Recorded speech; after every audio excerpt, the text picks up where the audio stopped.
Killer. वह मुंबई की भीड़भाड़ वाली महानगरी में कामकाजी मध्यम वर्ग के लाखों लोगों में से एक की तरह दिखता था। बारिश से बचने के लिए छाता पकड़े, साधारण तरीके से तैयार, बालों में नारियल के तेल की हल्की महक के साथ वह एक साधारण व्यक्ति दिखता था। लेकिन वह साधारण नहीं था। वह वास्तव में भारत का जैक द रिपर था। रमन राघव को भारत का सबसे कुख्यात सीरियल किलर कहना कम होगा। 1960 के दशक में 3 साल की अवधि में रमन के हत्याकांड ने पूरे शहर को बंद कर दिया था। लोग घर के अंदर रहने को मजबूर हो गए थे क्योंकि वह निर्दोष लोगों को पीट-पीट कर मार डालता था। उसके पसंदीदा शिकार गरीब लोग थे, झुग्गी झोपड़ियों में रहने वाले और फुटपाथों पर सोने वाले लोग। उसने एक साधारण लोहे की छड़ का उपयोग करके निर्दयता से खोपड़ियों और चेहरों को तोड़ा। 1965 और 1968 के बीच 2 चरणों में रमन ने शहर के विभिन्न स्थानों पर कम से कम 40 लोगों की हत्या की। उसने इतना खौफ पैदा किया कि अफवाहें फैलने लगी कि हत्यारे के पास अलौकिक शक्तियां थीं और वह इच्छा से हत्या कर सकता था। रमन राघव की कहानी। मुंबई पुलिस ने पहली बार 1968 में इन हत्याओं पर ध्यान दिया। शहर के पश्चिमी उपनगरों में एक के बाद एक हत्याएं हुईं। सभी पीड़ित झुग्गीवासियों और गरीब लोगों में से थे जो जर्जर झोपड़ियों, अलग-थलग झोपड़ियों और फुटपाथों पर रहते थे। सभी पर एक भारी और कुंद वस्त्र से हमला किया गया था जिससे उनकी खोपड़ी और चेहरे चटक गए थे। पुलिस जानती थी कि वे एक सीरियल किलर की तलाश में हैं। हत्यारा लापरवाह था, जैसे कि वह पुलिस को चिढ़ा रहा हो। झोपड़ियों में खून के छींटे थे, बिस्तर मानव मस्तिष्क के पदार्थ से ढके हुए थे, फर्श खून से भरा हुआ था और यहां तक कि चेहरे को बार बार पल्प में बदल दिया गया था। ऐसा लग रहा था जैसे हत्यारा पागलपन की स्थिति में हमला कर रहा हो। जब हत्यारे ने अपने 20वें शिकार को मार डाला तो इस जीवंत शहर में भय फैल गया। सीरियल किलर के बारे में अफवाहें फैल गईं कि उसके पास अलौकिक शक्तियां थीं। कुछ ने कहा कि वह किसी भी जानवर में बदल सकता था, कुछ ने उसे पेड़ों से उल्टा लटकते हुए देखा था।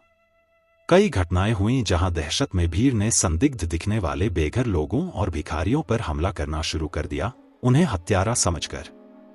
हर जगह डर था क्योंकि शहर में लॉकडाउन जैसा माहौल था। कोई भी अंधेरे के बाद बाहर निकलने की हिम्मत नहीं करता था। पुलिस पर हत्यारे को ढूंढने का भारी दबाव था और जल्दी ढूंढने का। मुंबई क्राइम चीफ ने जांच शुरू की।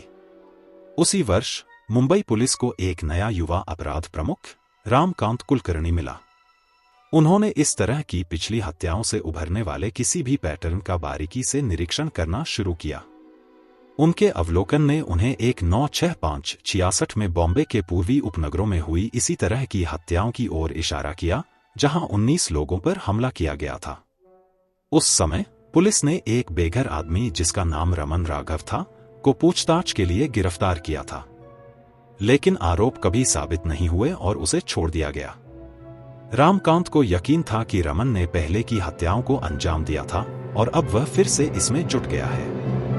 पूरे शहर में 2000 मजबूत पुलिस मुहिम शुरू किया गया। रमन की फोटो को टास्क फोर्स के प्रत्येक सदस्य को दिया गया और उन्होंने शहर के हर कोने को बारीकी से छानना शुरू कर दिया। उसकी फोटो को अखबारों में प्रकाशित किया गया और जनता से मदद और जानकारी मांगी गई। यह एक विशाल शहर में एक विशाल कार्य था और राघव को ढूंढने की संभावना कम थी जब तक वह गलती नहीं करता, और यही उसने किया। उसने दक्षिण मुंबई में बारिश न होने के बावजूद एक गीला छाता पकड़ा हुआ था, जिससे सब इंस्पेक्टर एलेक्स फियाल्को के संदेह बढ़ गए, जिन्होंने कहा, मुझे नहीं पता कि मुझे उसे देखने पर क्या मजबूर किया। उन दिनों मैं अपनी शर्ट की जेब में सीरियल किलर रमन राघव की तस्वीरें रखता था। जब मैं बस का इंतजार कर रहा था, मैंने देखा कि यह अच्छी तरह से नीली खाकी शॉर्ट्स और एक लंबी नीली बुश शर्ट में मेरी दिशा में आ रहा है। मैंने देखा कि वह एक गीला छाता पकड़े हुए था। क्योंकि दक्षिण बॉम्बे में बारिश नहीं हुई थी, मैंने उससे पूछा कि वह कहां से आ रहा है और उसने उत्तर दिया, मालाड, एक जगह जहां हत्याएं हुई थी। इससे मेरा शक बढ़ गया। वह आधेरिम वाले चश्मे और एक थिम्बल को भी ले जा रहा था जो कुछ दिन पहले मालाड में मारे गए एक दर्जी का था। उसे गिरफ्तार कर पुलिस थाने ले जाया गया। 27 अगस्त 1968 को आखिरकार राघव पकड़ा गया। रमन से पूछताछ। वह एक कठिन व्यक्ति था और कठोर पूछताछ और यातना के बावजूद उसने अपना मुंह नहीं खोला। फिर रामकांत के दिमाग में एक विचार आया। उसने संदिग्ध से पूछा कि उसे सबसे ज्यादा क्या पसंद है। राघव ने चिकन बिरयानी, एक कंघी, बालों का तेल और एक शीशा मांगा। सभी सामान उसे दे दिए गए और अंत में पेट भरने के बाद राघव ने पूछा, अब बताओ तुम्हें क्या चाहिए? उसने अपने अपराधों को स्वीकार किया और अपनी गतिविधियों के छिपने के स्थान का भी खुलासा किया, जहां पुलिस को खून और बालों से सना हुआ एक लोहे का छर, चाकू, एक पेचकस, उसकी लूट, एक रंगीन रुमाल, एक टॉर्च, एक छाता और एक स्टोव मिला। राघव को फांसी की सजा सुनाई गई। उसकी सजा बाद में उसकी पुरानी पैरानॉइड सिजोफ्रेनिया की मानसिक स्थिति के कारण उम्र कैद में बदल दी गई।